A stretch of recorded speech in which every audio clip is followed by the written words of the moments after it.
Muy buenas noches, El Salvador. Qué placer enorme nuevamente volvernos a reencontrar como todas las noches, pero en esta oportunidad para revivir lo mejor del resumen de 8.com, Canal 30, Tele 1. Señores, el día lunes nos estuvieron acompañando acá en estudio el alcalde de la ciudad de Panchimalco, Mario Meléndez. Con él estuvimos conversando sobre todo el proceso de detención que se llevó a cabo en esa jurisdicción con relación a unos paquetes agrícolas que el ministro de Agricultura llegó al lugar, solicitó la detención cuando estábamos en cuarentena. El ministro presentó documentos donde a título personal, propietario de una empresa, había comprado estos suministros. Luego dijo que esto se había llevado precisamente a bodegas de esa jurisdicción cuando en ese municipio no hay bodegas. Luego surgieron las fotos donde habían sido trasladados a la sede de Nuevas Ideas. Sin embargo, se cuestionó grandemente por parte del alcalde, donde más tarde este personaje, el ministro del ramo, es fundador de este instituto político y a la vez empresario y a la vez el ministro de Agricultura. ¿Qué nos dijo sobre todos los temas de coyuntura de actualidad? Se lo presentamos.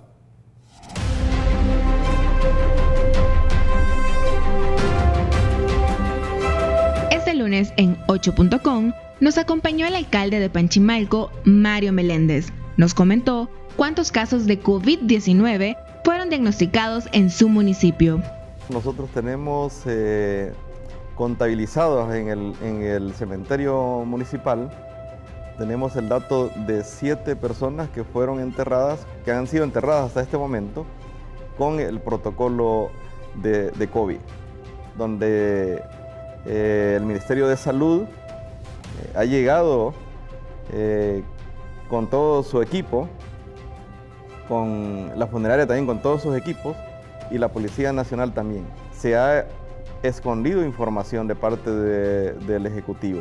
Hablamos de la situación que se está dando por la falta de transparencia y la postura de los órganos de Estado en nuestro país. Si todo está legal, entonces ¿qué nos cuesta transparentarlo? Si los recursos del Estado, los recursos del Ejecutivo, los recursos de la alcaldía no son recursos del alcalde, no son recursos de Nayib Bukele, son recursos de la población y tenemos que transparentarlos a la gente.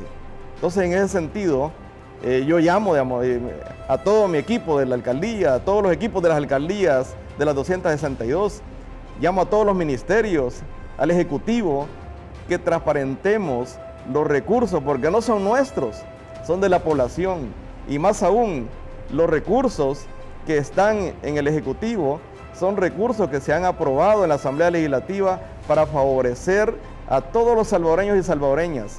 Entonces, por lo tanto, ¿qué le cuesta, señor presidente, decir cuánto le cuesta el hospital más cool de Latinoamérica que está construyendo en el Citgo?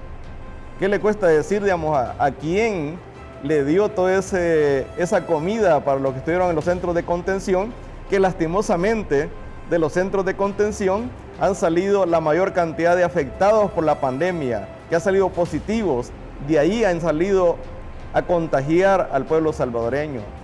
¿Qué cuesta decir eso? ¿Cuánto ha invertido y a quién se lo dio? Nos dio su postura ante el comportamiento que está teniendo el presidente Bukele con el manejo de la pandemia y envió un mensaje para los demás órganos de Estado.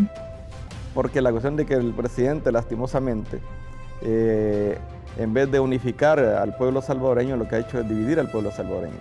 Manda mensajes de odio, mensajes de división, de confrontación.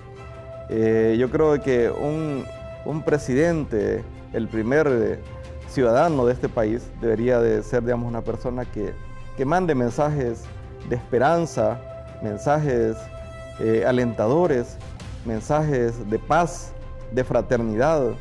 Pero no, vemos a un primer ciudadano del Estado, lo que envía son mensajes de odio, de división, que hay que matar, hay que destruir, a los diputados, a las diputadas, que son ratas, eso no construye.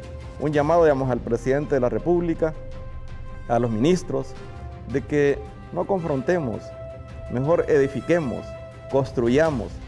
Y si eso hacemos, entonces la gente lo va a valorar por lo que estamos haciendo, no por envenenar la mente de los demás. Entonces, en ese sentido, yo creo que lo que quiere el gobierno de El Salvador, digamos, es crear en el país un estado dictatorial.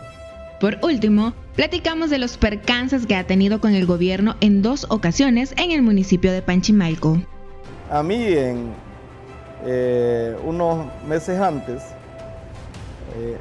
me detuvieron, me llevaron preso, solamente por defender, digamos, la parte de la legalidad, que se respete la institucionalidad de este país, y me mandó preso, vamos, el señor Bukele, solamente porque tratamos la manera de detener el abono, el fertilizante que debería ir para los campesinos del municipio de Panchimalco, para favorecer a los campesinos, sino que ese abono, ese fertilizante, iba para la sede de Nuevas Ideas del municipio de Panchimalco. Y nos hicieron creer en la opinión pública que nosotros éramos asaltantes, que éramos robafurgones, y en fin, nos pusieron un montón de calificativos que nada que ver con la realidad. Entonces yo creo Sergio, yo creo que este gobierno está acostumbrado también a desprestigiar. Y yo quiero felicitarlo a usted porque siento de que este medio, digamos, creo que es el único medio que se pone a decir lo que pasa en el país y a destapar lo que pasa en el país. No, yo creo que ese no es tanto el objetivo, digamos, del gobierno, ese podría ser uno, pero el otro objetivo del gobierno es echarle la culpa a la Asamblea Legislativa y a la Sala de lo Constitucional por el aumento de casos de COVID, digamos, en el país. Ya ven, nosotros teníamos razón. La Asamblea Legislativa ha cometido una matanza en el país. La Sala de lo Constitucional cometió una matanza en el país. Entonces, en ese sentido, el gobierno lo que está preparando, según lo que logro entender, según todo lo que he leído y que está, digamos, en diferentes noticieros, ya sea de redes sociales o también de escritos, lo que está esperando el gobierno es que haya un aumento y registrar todo lo que ya decía usted, Sergio, la cuestión, digamos, de muertes, la cuestión de contagios, para decirle a la población, los diputados y diputadas son los culpables. Y también decirle, ya ven, los de la Sala de la Constitucional tienen la culpa de todos estos contagios y de todas estas muertes. Pero en realidad, digamos, no han sido cifras legales y cifras que partan de la realidad. ¿Por qué sigue insistiendo el gobierno en falta de transparencia, alcalde? Bueno, pues no debería de existir por falta de transparencia, Sergio. Si el menos transparente, digamos, en el manejo de la pandemia es el gobierno. El menos que debería hablar de transparencia y no tanto en las cifras, sino que también, digamos, en la parte económica, debería ser, digamos, el gobierno de El Salvador. Porque la gente a veces no logra comprender de que cuando el gobierno está pidiendo una declaratoria de emergencia, lo que está pidiendo, digamos, el gobierno es gastarse los recursos sin ningún trámite legal. Cuando en el momento que no hay pandemia y que no hay estado de emergencia, una declaratoria de emergencia, uno como funcionario puede tomar los recursos y no hacer los trámites que dice la ley LACAP. En este caso, el gobierno puede gastarse 100 millones, puede gastarse 30 millones, puede gastarse 1 millón sin hacer ningún trámite legal. En cambio, si no hay declaratoria de emergencia, Sergio, entonces uno tiene que hacer los trámites que dice la ley LACAP, porque la ley LACAP dice que después de $48,000, entonces después, si pasa 50 y pasa 60, hay que hacer licitaciones. Si no pasa de 48,000, se puede por la libre gestión. Y la libre gestión es tener, digamos, tres cotizaciones de personas que me vendan un producto. Y al tener 3 cotizaciones, entonces yo puedo buscar la cotización más barata y poderle comprar. Pero si pasa arriba de los $48,000, entonces el gobierno y todo funcionario, un alcalde, una alcaldesa, un ministerio, el gobierno central está obligado por ley a hacer licitaciones. Entonces, en este caso, digamos, el gobierno de El Salvador, el régimen de El Salvador, quiere que se le declare estado de emergencia para poder gastarse los recursos del Estado sin hacer ningún proceso que dice la ley LACAP.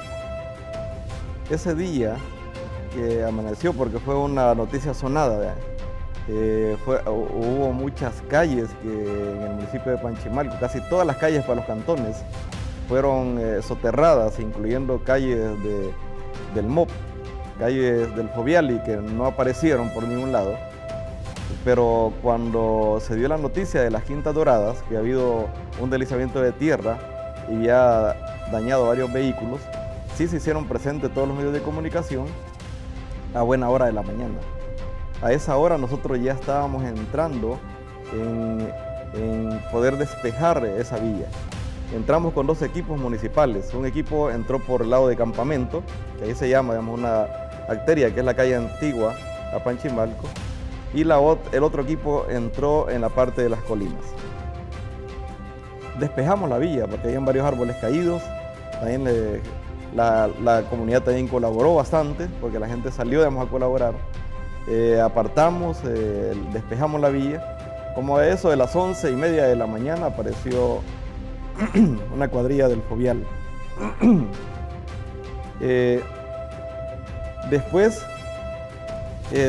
de que se fue el Fovial, porque estuvo muy poco tiempo, apareció también un grupo de gente del MOP a trabajar, a limpiar ahí donde estaban los carros.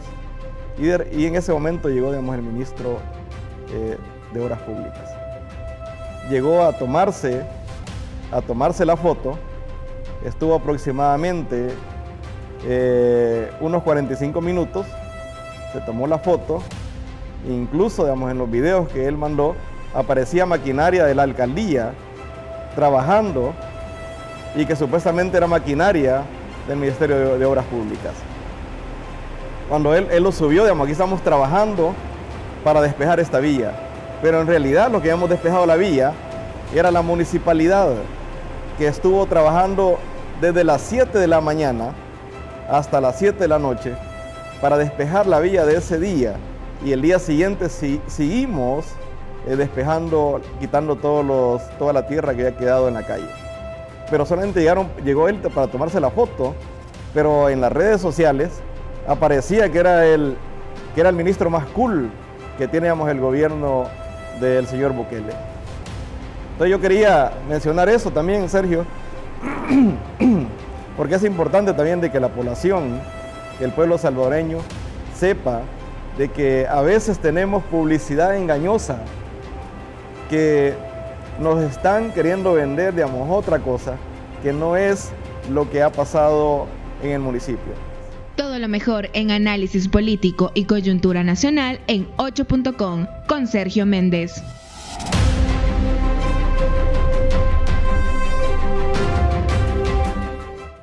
El día martes nos estuvo acompañando Damián Alegría, diputado del partido FMLN al interior de la Asamblea Legislativa.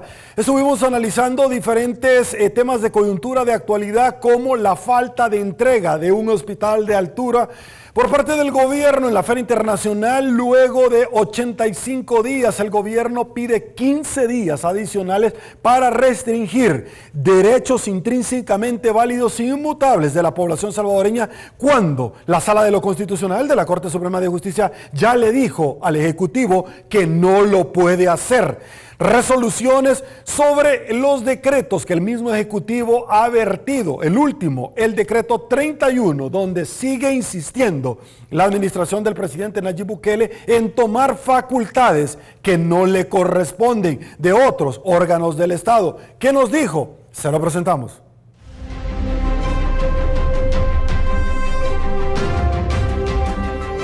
Este martes en 8.com nos acompañó el diputado de izquierda Damián Alegría. Conversamos respecto a la situación actual que se tiene en diferentes hospitales por la falta de insumos para erradicar el COVID-19. Bueno, este es de los temas que nosotros como grupo parlamentario del FMLN hemos estado insistiendo de que el equipo de bioseguridad debe ser garantizado a todo el personal de salud, porque obviamente ellos están en la primera línea, ellos están en contacto prácticamente con toda la población que tiene este problema de salud o tiene otros problemas de salud. Si el personal de salud no tiene las garantías, el equipo y todas las condiciones para atender a la población, obviamente van a ser víctimas de esta enfermedad y vamos a tener un sistema de salud todavía con menores condiciones y más colapsado que en tiempos normales. Hablamos de la inversión que se ha hecho del nuevo hospital El Salvador y de por qué nos está dejando entrar a la prensa.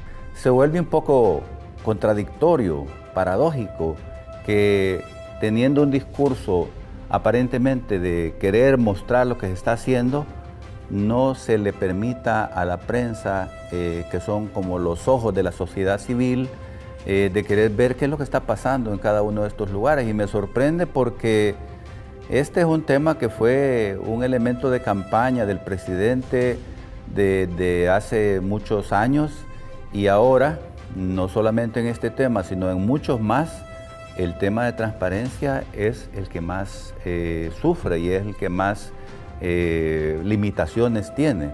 Nos compartió su postura ante la falta de transparencia que se está dando en el gobierno actual y el envío de un decreto por parte del presidente Bukele a la Asamblea Legislativa solicitando que se le devolvieran sus facultades. O sea, nuevamente ocurre que el presidente, a pesar de que se lo dice, la Sala de lo Constitucional no puede limitar derechos constitucionales, no puede violar derechos humanos, él lo sigue haciendo. Pareciera que él o su equipo jurídico no entienden el lenguaje de la Sala de lo Constitucional. Esto es grave porque si sigue así, va a seguir repitiendo el mismo error y va a seguir haciendo decretos ejecutivos que van a estar violentando los derechos de la población salvadoreña. Y uno percibe a veces que él quisiera más bien tener el mando único y absoluto de todas las cosas que hay que hacer en el país, y esa es la forma en que se sentiría más satisfecho. Eso lo puede deducir uno de todas las expresiones que tiene contra la Sala de lo Constitucional, contra la Asamblea Legislativa, a las cuales él más bien mira como estorbo, porque él quisiera tener mando absoluto en todos los temas de gobierno. Por último, conversamos de cómo se está manejando la información de los contagios de COVID-19 en nuestro país. Hay un incremento que va a ser manipulado políticamente para echarle la culpa a otros, pero también tenemos la información, Sergio, de que las cifras no se manejan en el Ministerio de Salud, sino que ahí hay 2 personas de origen venezolano que están en Casa Presidencial, que son las que manejan las cifras del portal de COVID. Esto significa que, como lo ha dicho incluso el Colegio Médico, esas cifras de ese portal de COVID no son confiables, porque más bien están siendo reportadas bajo el interés del gobierno de que, por ejemplo, ahora que no tiene lo que él ha estado insistiendo, la emergencia nacional que le permite compras directas de manera rápida, él ahora quiere echarle la culpa a la Asamblea y a la Sala de lo Constitucional, y hace que aparezca un incremento de casos en este portal. Después de la 80ª, diríamos, ¿verdad? Porque son más de 80 días. Yo recuerdo que casi de manera permanente el presidente está diciendo, esta es la semana más grave. Y eso ya trae como 2 meses y medio de estarlo diciendo.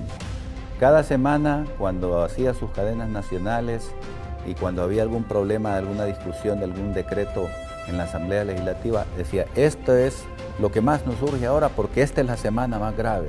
Y ese ha sido el discurso permanente. Y así veníamos. Entonces ahora llevamos 85 días y sigue diciendo que este es el momento más grave, que este es el momento más crítico y que por eso necesita que se le den todas esas herramientas. Ahora, diputado, hemos conversado con parte del Colegio Médico acá y con destacados médicos, y ellos nos señalan que una cuarentena no es para acabar con la pandemia, es para aislar a los que presentan cuadros positivos y es para dilatar la llegada de ciertos elementos y darle la oportunidad a las autoridades para prepararse, pero no mata en ningún lado del mundo la pandemia. Claro. Debo de preguntarle, 85 días, ¿no se ha preparado el gobierno para esto? Pues uno esperaría que sí, que en 80 días tengan ahora condiciones apropiadas para enfrentar esto. Pero luego de 8 días de haberse terminado el periodo que la Sala de lo Constitucional le amplió como periodo de gracia, estos números son parte del gobierno. Si él quería 15 días de una cuarentena estricta, estos números iban a salir siempre. Claro, porque son números de ellos. Así es, esos son los datos que el Colegio Médico y que muchos sectores dicen también, no me generan confianza esos datos, porque primero no encajan con lo que ocurre en el territorio y segundo, son manejados por personal que no tiene que ver con la carrera médica, están en casa presidencial, tienen un historial que se dedican a otra cosa, uno de ellos es veterinario creo, y no tiene pues las condiciones que uno pueda decir, bueno, sí tienen más condiciones que el Ministerio de Salud para darle seguimiento a este tema. Por eso creo yo que el problema, como lo han dicho muchos, no se resuelve con la cuarentena, sino que la cuarentena aplicada a nivel nacional, sino que la cuarentena es para aislar a los que tienen el problema y evitar que sean una amenaza para los demás. Pero la cuarentena en sí misma no es la solución. La solución es un sistema de salud fortalecido, equipo de bioseguridad para todo el personal, reglas claras y educativas para toda la población para que todos sigan los protocolos que se deben de seguir.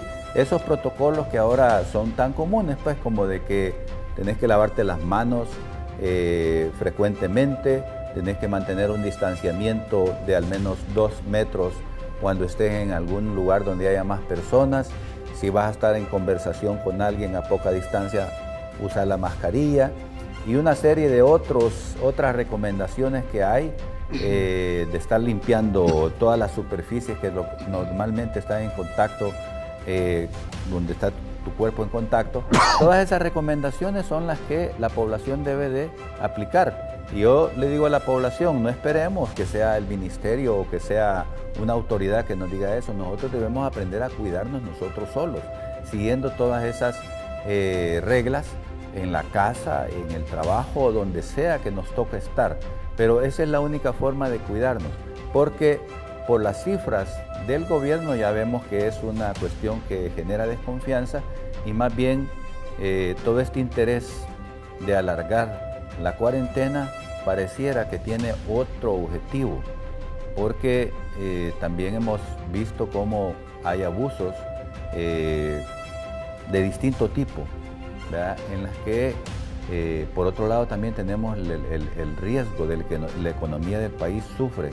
Y cuando hablamos de la economía del país me refiero principalmente a la economía de los pobres, la economía de los informales, la economía de las micro y pequeñas empresas, la economía de aquellos sectores que se ganan la vida con su propio trabajo, es decir, todos los sectores que sobreviven con lo que hacen día a día.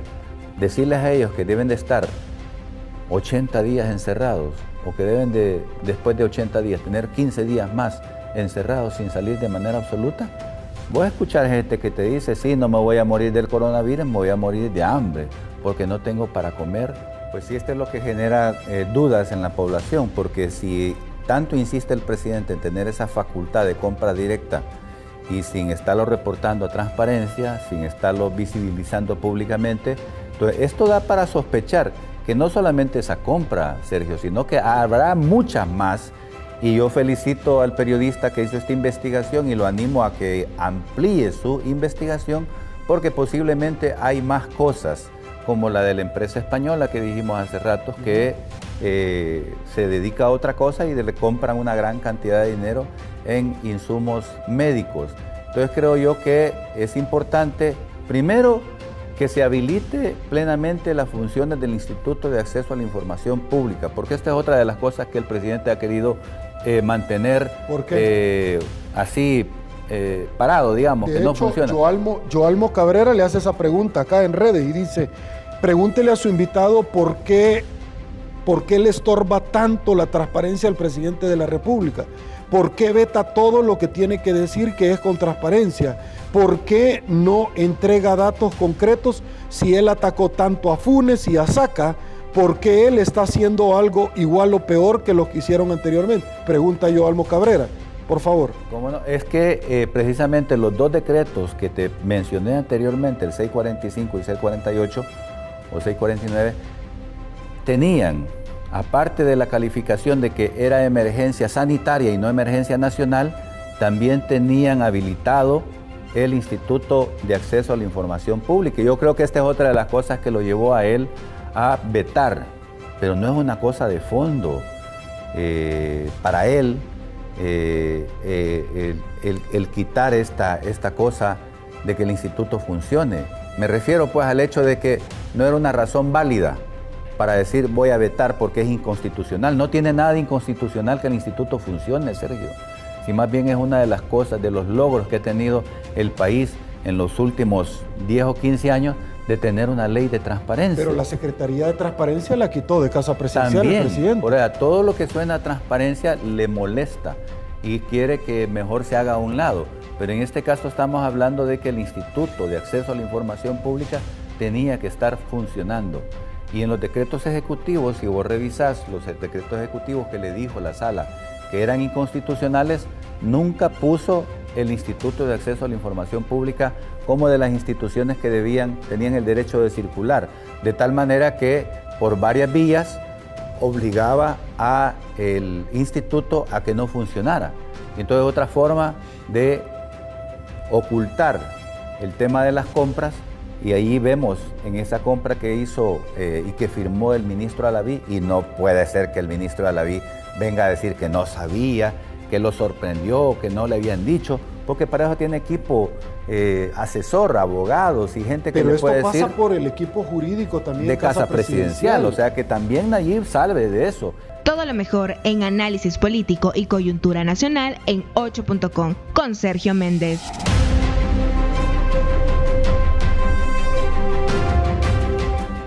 El día miércoles estuvo Maite Iraeta con nosotros, diputada del partido Arena, y por supuesto hicimos valoraciones sobre hallazgos de señalamientos de corrupción sobre partidos políticos, pero particularmente sobre la administración del presidente Nayib Bukele y varias personas que de una u otra forma han estado ligadas al partido Nuevas Ideas. ¿Qué nos dijo? Se lo presentamos.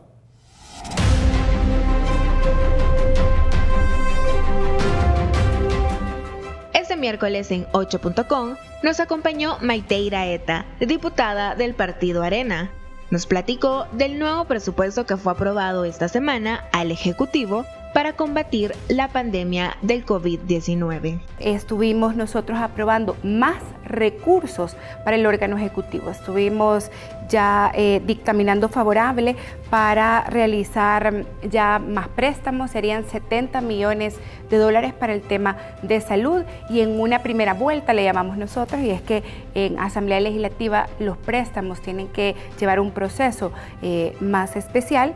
Ya se aprobaron 250 millones de dólares. Nos dio su valoración ante la postura de la Sala de lo Constitucional al pronunciarse que no se le ha quitado ninguna facultad al presidente de la República. Nos llegó una nota donde también se pedía que se devolvieran las facultades al órgano ejecutivo para poder manejar el tema de la pandemia. Interesante, porque el Código de Salud, que muy bien han utilizado durante todos estos más de 3 meses, bueno, estipula cuáles son esas facultades, esos recursos que pueden tener, y ahí está, es ley vigente. Lo que parece que no está claro es que nosotros como Asamblea Legislativa no le vamos a devolver facultades que constitucionalmente no están consideradas. Si en la Constitución no dice que el órgano ejecutivo a través de sus instituciones pueden ir a su casa, sacarlo, golpearle porque le consideran que usted hizo algo que dentro de la pandemia no era ideal, o si nosotros como Asamblea Legislativa decimos, bueno, definitivamente queremos escuchar una explicación, la rendición de cuentas. En la Constitución nos dice que el órgano ejecutivo puede violentar derechos de los ciudadanos. Nos platicó respecto a los proyectos aprobados por el presidente de ANDA, estando aún en tiempo de emergencia ante el COVID-19. ANDA ya parece tener trayectoria con actuaciones cuestionadas. Nosotros hemos tenido en Asamblea Legislativa este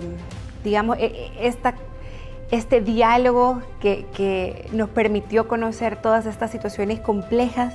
Triste, porque al final los que salen afectados siempre somos los salvadoreños, porque del mal manejo de ANDA o de otra institución de gobierno, los afectados somos nosotros, los salvadoreños.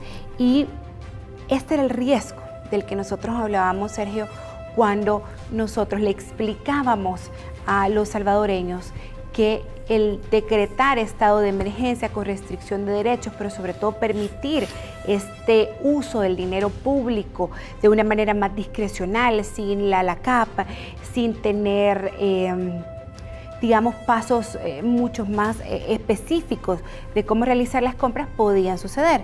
Riesgo que ahora, gracias a la investigación periodística, están saliendo a la luz. Por último, nos dio su opinión respecto al manejo de la pandemia y a la falta de transparencia que se tiene de parte del gobierno. Yo creo que es de aplaudir que en su momento el órgano ejecutivo, a través del presidente de la República, tomaron muy buenas decisiones, como cerrar el aeropuerto, tratar de controlar los contagios que venían de otros países. Y muchos de nosotros lo vimos a bien. Y a nivel internacional esa información se corre y fueron unos días bastante positivos. Pero posterior a eso, el mal manejo en los centros de contención no es responsabilidad de más nadie que del órgano ejecutivo. Cuando ustedes le daban al Ejecutivo una legislación sobre emergencia, el presidente iba más allá de lo que ustedes le habían dado. Sí. Nadie puede manifestar ignorancia sobre la ley por poca instrucción notoria que alguien pueda tener, más aún cuando se le facilitan una serie de asesores. El tema es que todo lo que han presentado se les ha caído. Vamos a hablar de transparencia más adelante conforme a los primeros 7 días que conocimos. Pero ¿por qué sigue insistiendo el presidente en este punto cuando él sabe que no tiene facultades para hacerlo, y cuando ustedes le dan una herramienta como la que les han dado en 2 ocasiones, él la termina vetando? ¿Por qué?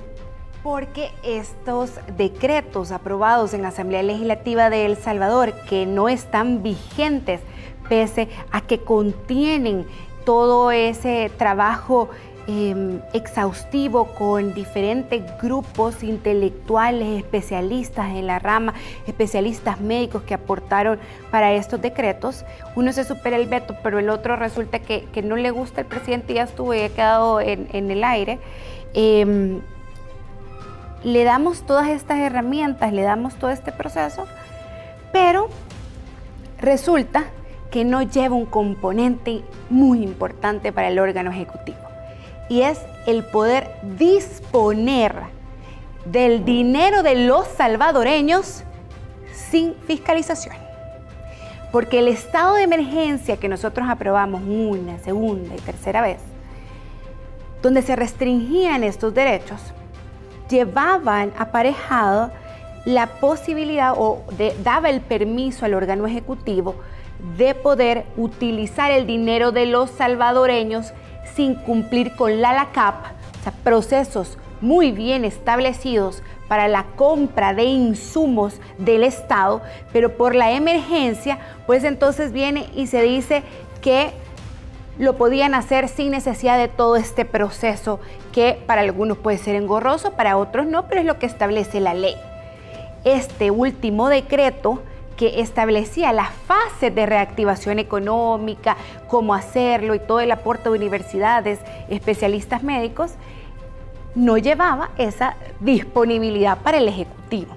Así que entonces pareciera que este decreto ya no era tan interesante para el Ejecutivo, porque el Ejecutivo no podía estar haciendo las compras directas o según su conveniencia, sin que nosotros pudiésemos entonces después evaluar si se cumplió un proceso o cuál fue la situación. Y a nosotros realmente nos preocupa, porque es importante decirle a los salvadoreños, este dinero con el que se está trabajando, con el que se está cubriendo la emergencia del COVID y también de Amanda, no es dinero de la bolsa de un funcionario, es el dinero de los salvadoreños. Y si no es dinero todavía de nosotros, lo vamos a pagar nosotros, nuestros hijos y nuestros nietos. Es increíble, Sergio, cómo hemos llegado al nivel de querer engañar a la población y hacer ver cómo que si una acción, una remodelación, la inversión en un tema es dinero del bolsillo de alguien. Los diputados no manejamos fondos públicos. A mí no se me asigna dinero para hacer obras. Eso no existe. Yo utilizo la palabra gestión y gestiono para poder hacer proyectos y poder colaborar en las comunidades y trabajar de la mano con las comunidades en Sonsonate. Pero el órgano ejecutivo sí maneja fondos de los salvadoreños. Entonces, ese dinero que usted ve en la fotografía, esa bolsa de víveres, es gracias a el dinero de los salvadoreños. ¿De dónde sale ese dinero? De la bolsa de los microempresarios, de los emprendedores, de los medianos empresarios, sí, también de los grandes, pero del más pequeño, que es el 90% de El Salvador, se maneja por pequeñas empresas. Entonces resulta que estos últimos decretos que en Asamblea Legislativa se han aprobado ya no llevan esa disponibilidad para el Ejecutivo de poder hacer lo que quiere al momento de las compras directas y que después no se le cuestione. No es posible, o sea, no es posible. Y me parece también un poco preocupante cómo nosotros o muchos salvadoreños llegan a decir, bueno, si esto pasó antes y pasa hoy, ¿cuál es el problema? O sea, no es posible. Yo no he sido parte de actos de corrupción de décadas atrás. Yo ni siquiera estaba en política. Yo no estoy de acuerdo. Me parece increíble cualquier acción de corrupción que se realice en cualquier cartera de Estado. Pero no porque sucedió antes yo voy a aplaudir que suceda ahora, o porque antes se permitió, ahora yo debo de permitirlo estando en mi curul en Asamblea Legislativa. O sea, ese no es el rol de nosotros como diputados. Nuestro rol es que lo que nosotros aprobamos, el contenido, nos asegure que el dinero de los salvadoreños y que el bienestar va a primar en todo esto. Y ahí ustedes veían en pantalla las bolsas de estos alimentos. Bendición para las familias, por supuesto. Bueno, a mí me parece interesante porque cuando se cuestiona a funcionarios del órgano ejecutivo sobre los salarios, sobre cuánto disponen, sobre todas esas prebendas o aquellos beneficios que ostentan estos cargos, nadie quiere hablar del tema. Y no hay que hablarlo. Pero de los diputados sí hay que hablar cualquier cosa, hay que investigarlo, hay que indagar cómo es posible que no. Nosotros tenemos que cumplir al inicio de un periodo, al finalizar el periodo, tenemos que entregar informe para la sección de probidad de la Corte Suprema de Justicia. Gracias a Dios, en mi caso, el reporte en mi primer periodo salió excelente. Para el inicio del segundo tuve que presentar y al finalizar tendré que presentar de nuevo, porque yo creo que es importante que los salvadoreños conozcan entonces la información de los funcionarios.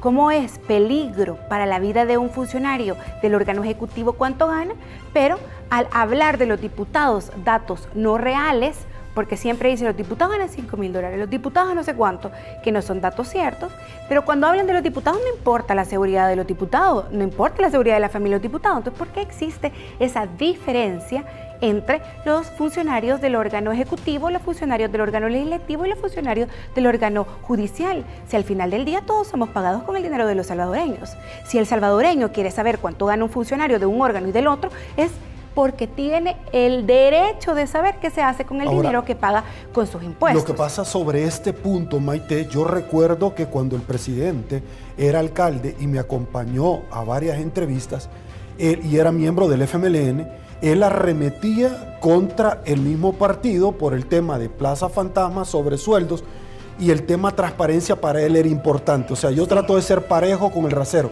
Sí. ¿Por qué ahora él, que ya está en el Ejecutivo, dice no, yo no puedo dar esa información, pero en conferencia dijo, ahí está en el portal de transparencia. Porque mientras ese discurso comunicacionalmente me conviene para llegar a una meta, lo voy a repetir. Cuando ya estoy en la meta y no me conviene, obviemos ese tema. Así es fácil. ¿Y eso cómo se llama? Se llama populismo. Si a través del populismo yo le quiero decir a los salvadoreños, los funcionarios que están al lado mío no ganan nada, no ganan, ellos están aquí de gratis, por eso la frase de ad honorem, ¿verdad? No están recibiendo salario. Entonces el salvadoreño dice, qué buenos funcionarios, por puro compromiso están trabajando ahí. Pero resulta que cuando dice, vamos a poner a disponibilidad los salarios, ya no era ad honorem, sino que sí estaba recibiendo algo. Entonces, ya ese ya no es el discurso con el que se venía vendiendo la población. Pero quizás mi pregunta para usted es demasiado puntual. Maite, de esto nos hemos dado cuenta de otras cosas que vamos a hablar también por investigaciones periodísticas. Sí. ¿Por qué luego de un año nos hemos venido a dar cuenta de esto? Y cuando ¡ay, es cierto, yo tengo otra plaza por allá! O sea, ¿cómo es que luego de un año dice, sí, es que una la tengo ad honorem, la otra la voy a poner y la otra... O sea, ese es el tema puntual, ¿por qué? Eso no se permite, ningún funcionario puede tener 2 o más plazas, tampoco puede tener un funcionario una plaza en Asamblea Legislativa y otra en el órgano judicial. El Tribunal de Ética Gubernamental lo establece bastante claro. Ahora, ¿por qué se permite? ¿Por qué pasa? Bueno, Sergio, al final del día hay que preguntarle al Tribunal de Ética Gubernamental qué es lo que ha pasado. ¿Por qué no están investigando? O si ya investigaron, ¿a qué conclusión llegaron? ¿Cuál es la resolución? O de repente algunos funcionarios, Sergio, y suele pasar, que es una conclusión a la que yo he llegado. Depende si esta legislatura va a votar por algunos funcionarios de diferentes carteras, están interesados en fiscalizar o no. Si yo calculo que la siguiente legislatura es la que me va a elegir o reelegir o probablemente me dé la oportunidad de continuar en mi cargo estando en otra institución pública, entonces, bueno, quizás hago silencio y espero hasta la siguiente legislatura a ver qué sucede. Y en este juego de qué es lo que me conviene, las instituciones que tienen por ley la obligación de fiscalizar y de evaluar todas estas situaciones están o dando prioridad o no dando prioridad a los temas. Es ilegal, o sea, es ilegal. Y por eso yo de verdad creo que el discurso populista puede ser aceptado por muchos. A nivel internacional ha sido muy bien comprado, muchos presidentes han llegado a través de este discurso populista. Pero ¿cuánto tiempo dura? Si al final es volátil, si al final es humo, si al final no es nada, porque en la práctica no sucede. Es, sí, vamos a tratar de tener toda esta transparencia, adiós a estas dobles plazas, a estas plazas fantasma, pero resulta que es lo que estamos viviendo. Entonces, sí, yo creo que le corresponde a Corte de Cuentas, Tribunal de Ética Gubernamental, a la Oficina de Acceso a la Información Pública, hacer su trabajo también y poder visibilizar la situación. Todo lo mejor en análisis político y coyuntura nacional en 8.com con Sergio Méndez.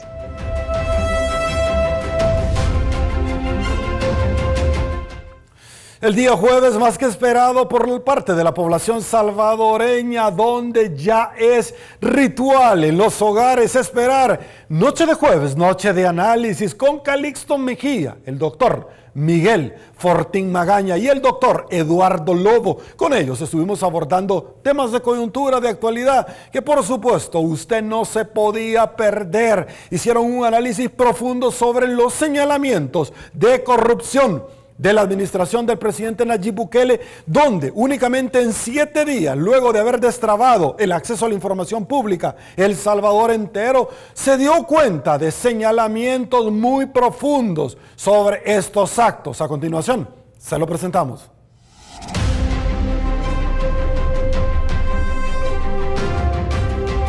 En este jueves de análisis, nuestros panelistas, el doctor Miguel Fortín Magaña, el doctor Eduardo Lobo y el analista político Calixto Mejía nos compartieron su postura ante los 7 días de apertura del portal de transparencia y la postura que el presidente está teniendo en torno a estos temas. Lo que está sucediendo en este momento es muy grave. Nos estamos dando cuenta que este gobierno tiene una actitud que no es como los mismos de siempre, es mucho peor.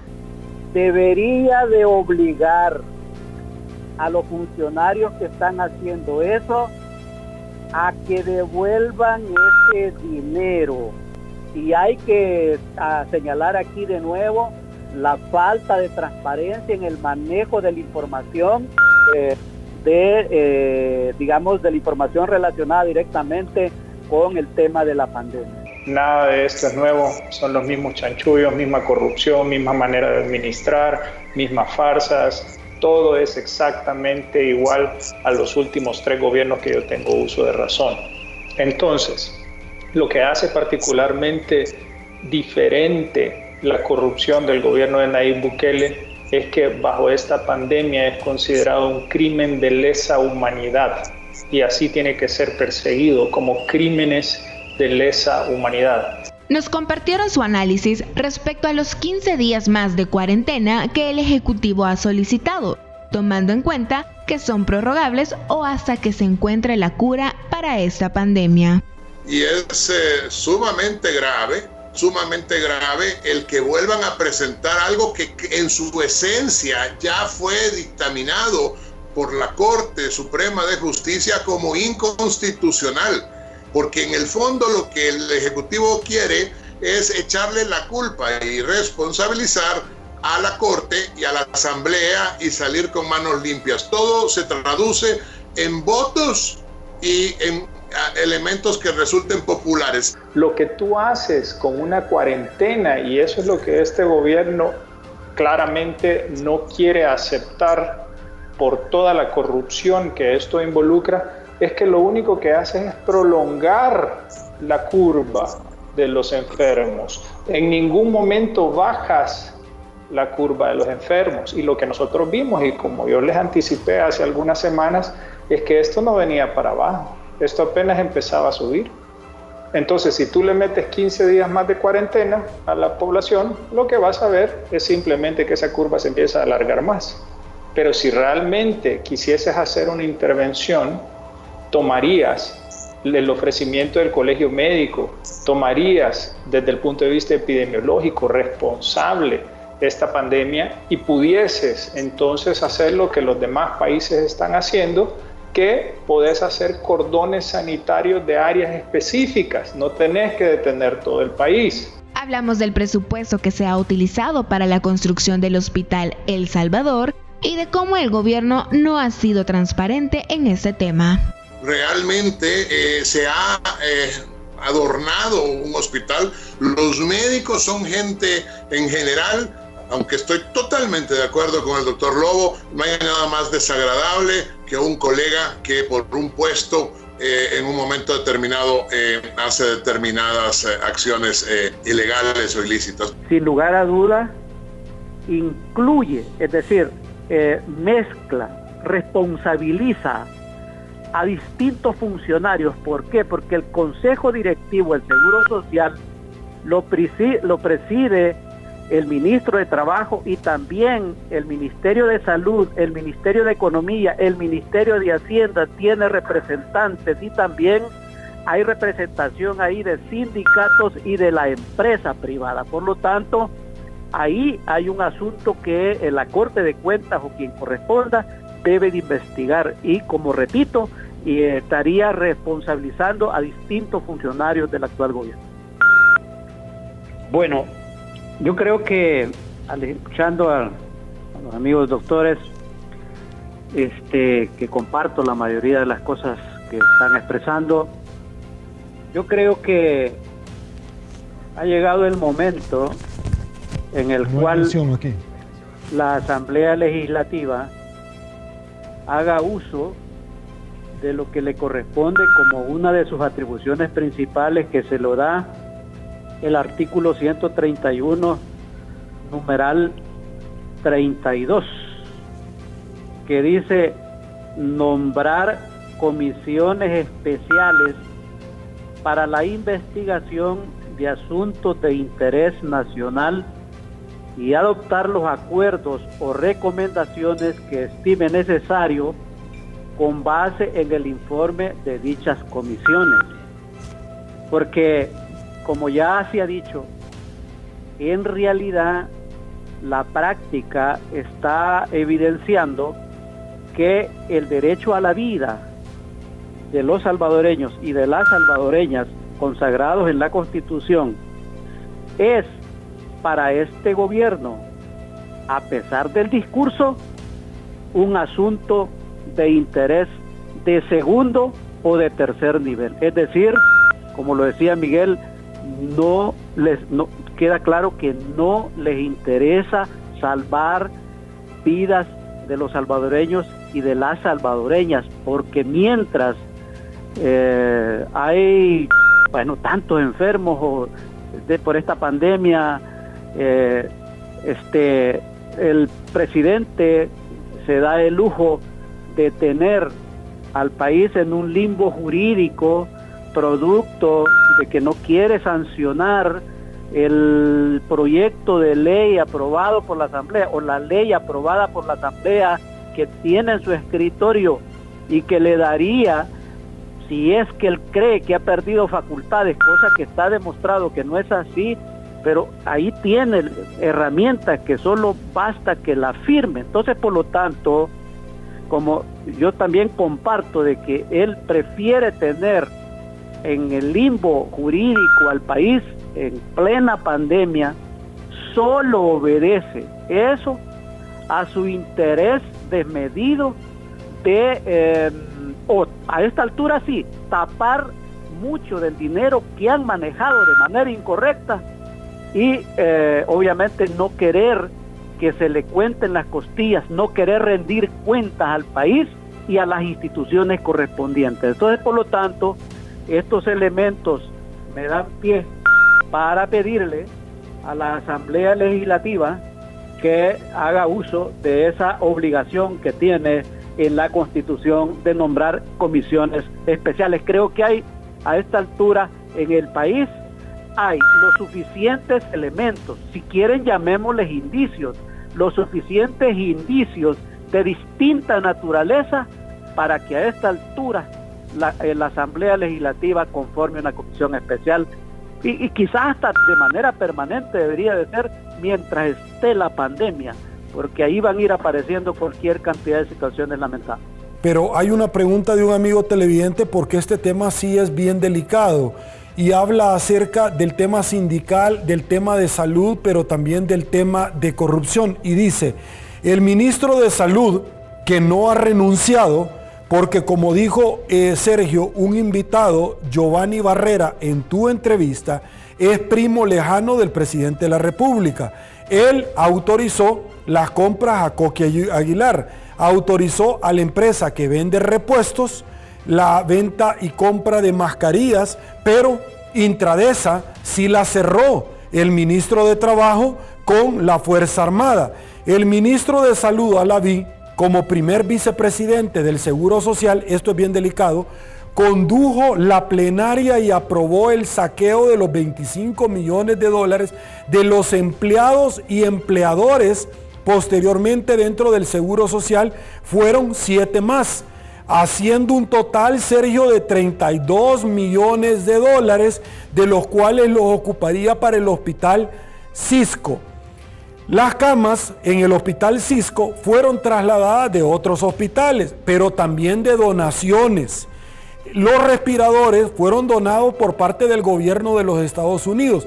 ¿Dónde están los 100 millones? ¿Dónde están los 32 millones del seguro? ¿Dónde están los 30 millones que donó México? ¿Dónde están los 10.000 millones de dólares de los cuales se le han aprobado? ¿Dónde está el presupuesto general de la nación? Porque él sabía desde el año pasado que esto ya venía y sin embargo le bajó al presupuesto de la cartera de salud. Yo estoy de acuerdo con el doctor Lobo, pero no estoy de acuerdo porque la tormenta Amanda, el SNET dijo que venían hace 4 días. Él se pudo haber preparado porque hay un mapa de zonas vulnerables y llevarlos a resguardos que nunca existieron y nunca articularon.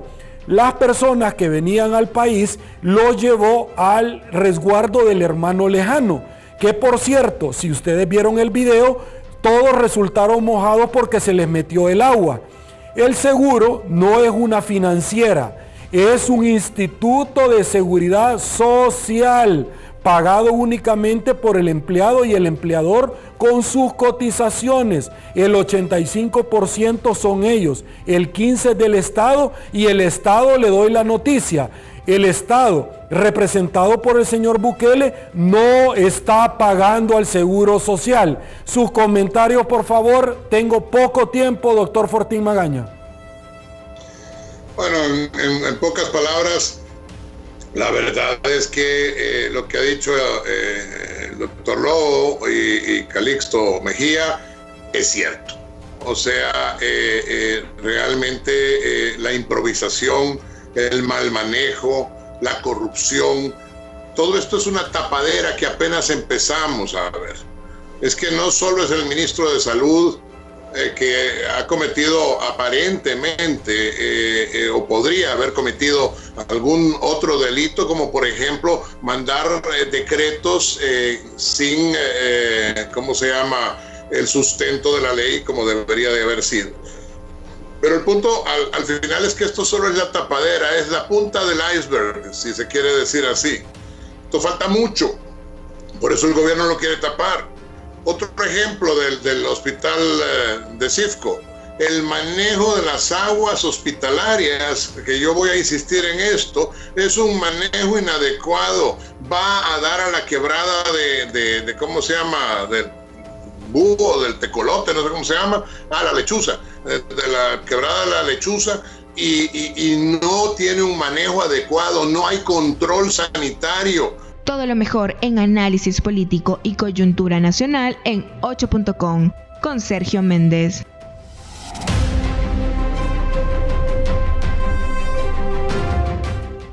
Y por supuesto, el día viernes, donde le presentamos todo el resumen de lo bueno, lo bonito, lo malo y lo feo de lo que ha sucedido en este país, de lo que se hizo, de lo que no se hizo y de lo que se pudo haber hecho. Soy Sergio Méndez, llegamos al final. Muchísimas gracias por habernos acompañado en todo este viaje, el trayecto del resumen de lo mejor de 8.com. Canal 30, Tele 1. Será hasta una nueva oportunidad, y una vez más que el Señor nos bendiga a todos.